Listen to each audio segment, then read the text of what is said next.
Good morning. आज हम देखेंगे बाइनरी सर्च ट्री। पिछले लेक्चर में मैंने इसका इंट्रोडक्शन तो दिया ही था कुछ, जहां पर जब मैं बेसिक्स बता रहा था। तो बाइनरी सर्च ट्री का प्रॉपर्टी होता है कि जो भी है मतलब रूट होता है, अगर ये पेरेंट है वो अपने लेफ्ट सब चाइल्ड से बड़ा और राइट सब चाइल्ड से छोटा होता है। ठीक है, मतलब ये 25 से छोटा होगा और ये 34 से बड़ा होगा। ठीक है, तो इस तरह का जब भी कोई प्रॉपर्टी फॉलो करता है तो इसको कहते हैं binary search tree. Binary tree होना ही चाहिए, उसके अलावा ये प्रॉपर्टी फॉलो करता है। ठीक है, अब इसमें 3 ऑपरेशंस होते हैं, इंसर्शन, सर्च और डिलीशन। तो सबसे पहले इंसर्शन की बात करते हैं। तो ये मान के चलो नंबर दे रखे हैं, कीज दे रखी हैं, हम चाहते हैं कि इससे एक बाइनरी सर्च ट्री बनाए। ठीक है, तो देखते हैं कैसे इंसर्शन होता है। तो सबसे पहले 25 आएगा, 25 जो सबसे पहले आएगा वो एज अ रूट बन जाएगा। ठीक, अब 83 आया तो 83 देखो यहाँ पर सबसे पहले रूट के पास आएगा, तो देखेगा 25 से बड़ा है तो इसके राइट में जाएगा। अगर राइट में प्लेस खाली है तो वहां स्टोर हो जाएगा, तो 83 यहाँ आ गया। अगला एलिमेंट आया 55, 55 आया इसके पास, तो इसने कहा ये इससे बड़ा है 55, तो इसके राइट गया। राइट में एक नोड है, फिर इसके पास आया, देखा 55 83 से छोटा है तो इसके लेफ्ट में गया, जहां जगह मिली वहां अपना सेटल्ड हो गया। ठीक, इसके बाद आया 17, 17 जैसे इधर आया तो 17 25 से छोटा है तो किधर जाएगा, लेफ्ट में। ठीक, तो छोटा था तो लेफ्ट में गया, जगह खाली थी वहां पर ऐड हो गया। इसके बाद आया 8, 8 आया तो 25 से छोटा है तो लेफ्ट गया, लेफ्ट में इसके पास आया तो यहाँ पर नोड है तो देखेगा 8 17 से छोटा है, बड़ा छोटा है तो लेफ्ट में लग जाएगा। इसके बाद आया 5, 5 आया तो यहाँ आया सबसे पहले 25 के पास, तो 5 25 से छोटा है तो लेफ्ट गया, तो यहाँ पर देखा 17 के पास आया, 5 17 से भी छोटा है तो लेफ्ट गया। 8 के पास आया, 8 से भी 5 छोटा है तो लेफ्ट गया, और लेफ्ट में कोई नोड नहीं था तो वहां ऐड हो गया। ऐसे ही 3 आया तो गया 25 के पास, तो इससे छोटा है तो लेफ्ट गया। लेफ्ट जाने के बाद 17 से भी छोटा है तो लेफ्ट गया।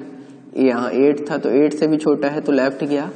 5 लगा था, 5 से भी छोटा है तो लेफ्ट गया, और लेफ्ट में कोई नोड नहीं था तो यहाँ ऐड हो गया।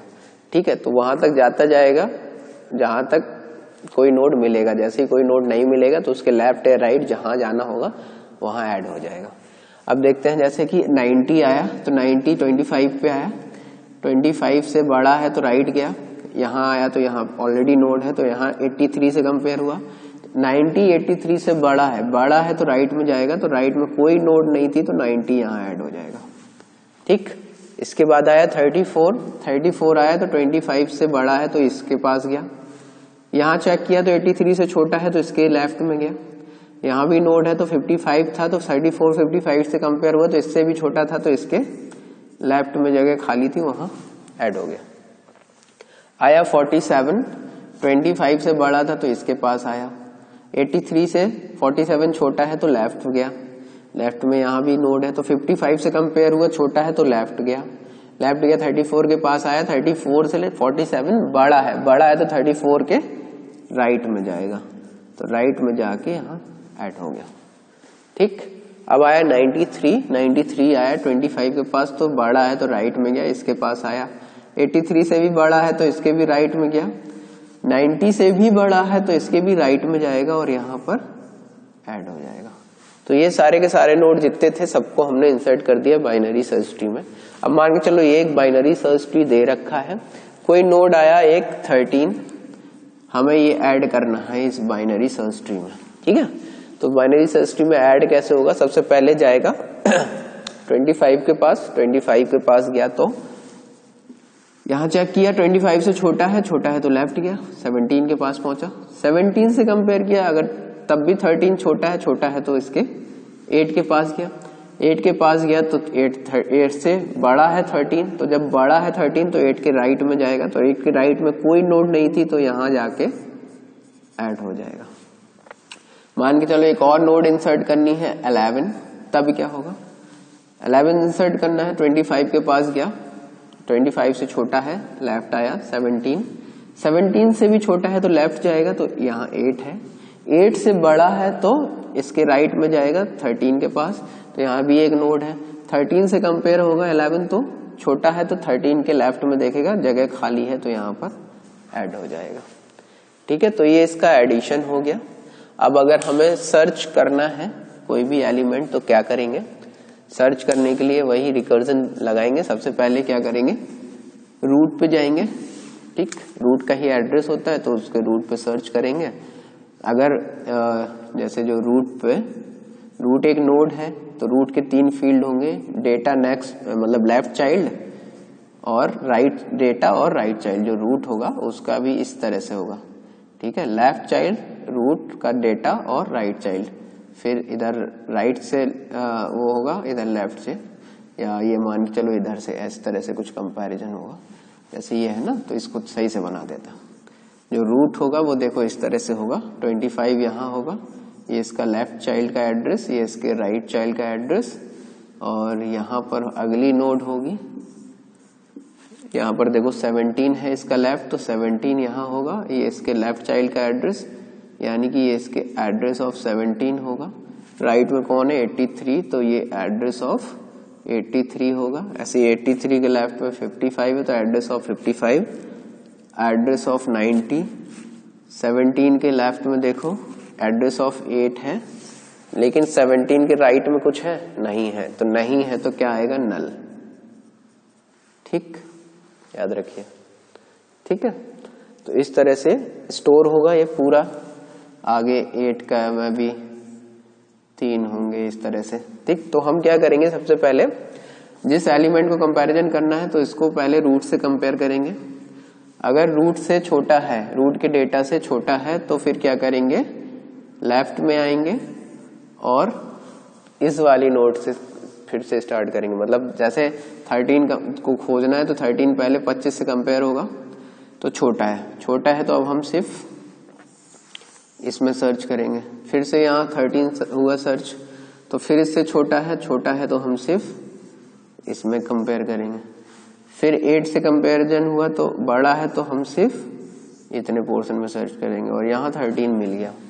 ठीक है, तो जब भी इस तरह से हो तो हम क्या करेंगे कि इस तरह से सर्चिंग होगी। ठीक है, अगर इससे छोटा है तो रूट के लेफ्ट में चला जाएगा, लेफ्ट चाइल्ड के एड्रेस के बाद। अगर इससे बड़ा है तो राइट चाइल्ड के एड्रेस के पास चला जाएगा। तो या तो आधे आधे ट्री में कंपैरिजन होगा। तो टाइम कॉम्प्लेक्सिटी अगर सर्चिंग का ढूंढा जाए तो इसमें order of log and time complexity होगी, क्योंकि हाफ में डिवाइड करता है एवरेज केस में। वर्स्ट केस क्या होगा? वर्स्ट केस कुछ इस तरह होगा कि अगर जैसे 25 आया, जो जैसे एलिमेंट इंसर्ट करने 25, 23, 17 इस तरह से करने हैं। ठीक है, तो देखो इसके लेफ्ट में जाएगा 23, 17 भी इसके लेफ्ट में जाएगा। मान के चलो ये 13, 7, 5 है, तो इसके लेफ्ट में जाएगा, इसके लेफ्ट में जाएगा, इसके लेफ्ट में जाएगा। ये वर्स्ट केस है। अब अगर तुम्हें 5 सर्च करना है तो पहले इसमें फिर लेफ्ट, फिर लेफ्ट, फिर लेफ्ट, फिर लेफ्ट, फिर लेफ्ट, मतलब कितने नंबर ऑफ सर्च करने पड़ेंगे? Order of n। ठीक है, तो वर्स्ट केस होगा जब इस तरह से कोई बाइनरी सर्च ट्री बना हो, तो ये इसका डिसएडवांटेज भी है। ठीक है, तो जब इस तरह से कोई बाइनरी सर्च ट्री बनेगा तो ऑर्डर ऑफ n लगेगा सर्च टाइम कॉम्प्लेक्सिटी, और बेस्ट केस में तो ऑर्डर ऑफ एवरेज केस में log n होगा। और बेस्ट केस होगा कब? जब हमें रूट ही सर्च करना हो तो ऑर्डर ऑफ 1। तो वर्स्ट केस इस तरह का बनेगा, और जब हमें लास्ट एलिमेंट सर्च करना हो तो order of n। Best case बनेगा जब कि रूट ही सर्च करना हो तो ऑर्डर ऑफ 1। ठीक है, और एवरेज केस होगा जब इस तरह का कोई ट्री हो या फुल बाइनरी ट्री हो। ठीक, तब उस केस में जो बनेगा वो log n, तो ये कह सकते हैं। ठीक है, तो अब वो देने के हिसाब पे है। कभी कभार क्वेश्चन पूछा जाता है कि वैल्यू दे देगा कि इस तरह से BST इंसर्ट करिए, फिर इसमें बताइए कि इसकी टाइम कॉम्प्लेक्सिटी सर्चिंग की कितनी होगी। तो वो उस तरह का केस डिपेंडेंट क्वेश्चंस भी पूछे जाते हैं। हो सकता है इस तरह का दे दे कि बिल्कुल फुल बाइनरी ट्री ही आए, कि हर एक के 2 चाइल्ड हो, सेम लेवल पे हो सब। ठीक है, तो इस तरह से अगर दे रखा हो या बोल दे कंप्लीट बाइनरी ट्री है, तो अगर कंप्लीट बाइनरी ट्री होगा तब भी log n होगा, ठीक है। तो इस तरह से ट्री दे दे हो सकता है, तो उस तरह के कॉम्प्लेक्सिटी पूछ सकता है। अगर उस तरह का हो तब भी फिर वर्स्ट टाइम कॉम्प्लेक्सिटी भी log n ही होगी उस केस में भी, अगर कंप्लीट बाइनरी ट्री बने या फुल बाइनरी ट्री बने इस तरह का, ठीक है। तो ये कुछ केसेस होंगे, तो उससे थोड़ा सा ध्यान रखिए। जब भी इस तरह की कंडीशन बनेगी तो सर्चिंग के लिए ऑर्डर ऑफ n लगेगा, रूट ही सर्च करना है तो ऑर्डर ऑफ 1 आ जाएगा, ठीक है। और जब ऑन एवरेज की बात करते हैं तो log n माना जाता है, ठीक है। Thank you.